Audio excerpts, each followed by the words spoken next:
There's an article in at KOTV news on 6.com. It's a Tulsa, Oklahoma news broadcast, but it's also online and they have articles. There's an article here that reads, so I'll bring it up here. Anyway, it's not, it's free. It says, quote, satanic statue intended for Oklahoma Capitol to be unveiled in Detroit. It's July 26, 2015 at 2:41 p.m.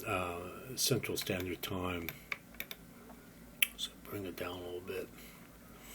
It says, quote, this is Detroit, Michigan, quote, several hundred people have attended a mass at a Detroit Catholic church to protest an 8.5 tall bronze statue of Satan that hundreds of people also lined up to see. Satanic Temple has said it would unveil the 8.5-foot tall bronze statue Saturday at an undisclosed location in Detroit. Let me see what else it says here. It says the Satanic Temple now says it wants to erect it outside Arkansas State House, where a Ten Commandments monument also is planned. They call the BAPHOMET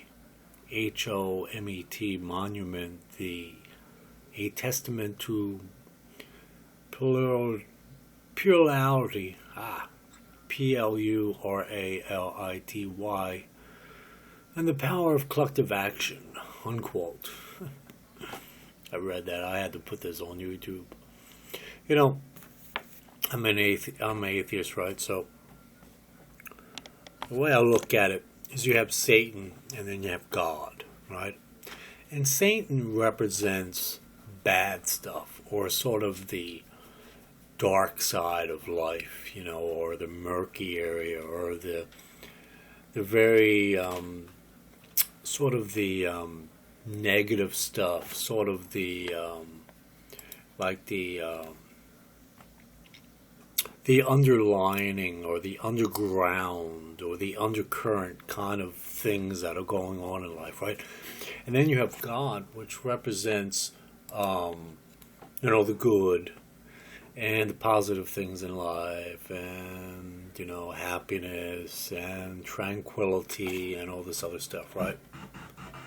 The bigger. Oh, sorry about that. Let me close that out. Sorry about that. With available all-wheel drive.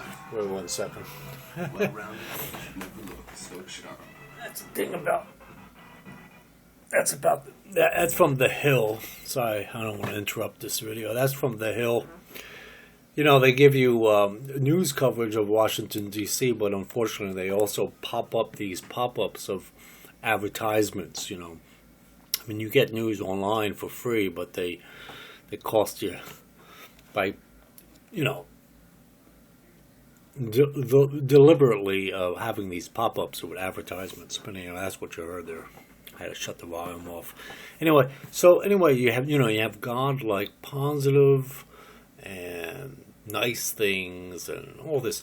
So really you have like the devil represents bad and God represents good, right?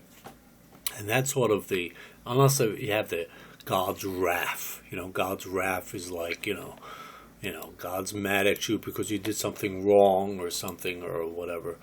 So you have God's wrath, which is supposed to be a punishment, but in a constructive criticism sense, But anyway, the point is you have the devil, which represents bad, and God, which represents good.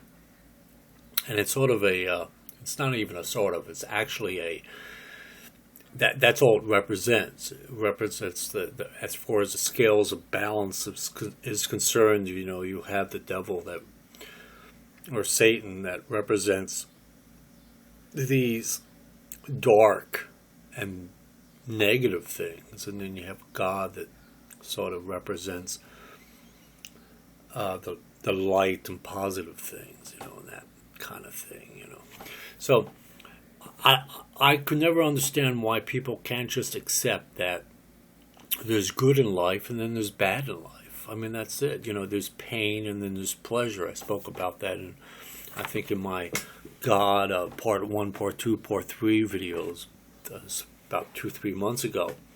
You have good in life, you have bad in life, you have positive things, negative things, you have pain, you have pleasure, and I mean, it's funny how humans have to give these connotations of, well, it's the devil or it's God and all this shit. I never could really. It's crazy, and we're like not. Humans are, for the most part, unable to unchain themselves from these old mythic type of concepts that existed, thousands of years ago, if not tens of thousands of years ago, when humans tried to make sense of why a lightning bolt caught their hut on fire,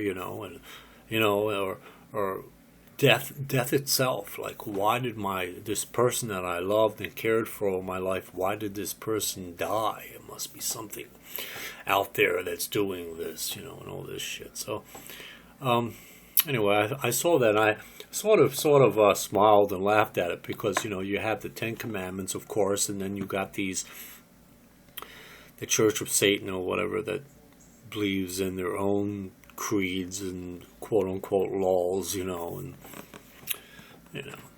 life's all about pain and pleasure and then survival. That's all it is. And hopefully you can find as much pleasure as you can in life and try to do away with as much pain in life and survive to as much as you can to a naturally old age before you die. And that's really what life's all about. It's very simple. But of course humans have to make, through their imagination and crap like that, they have to make up all these concepts of God and Satan and all this shit, And it's really just about pain and pleasure and survival. That's all it is, guys. Simple shit. Anyway, guys, have a good day.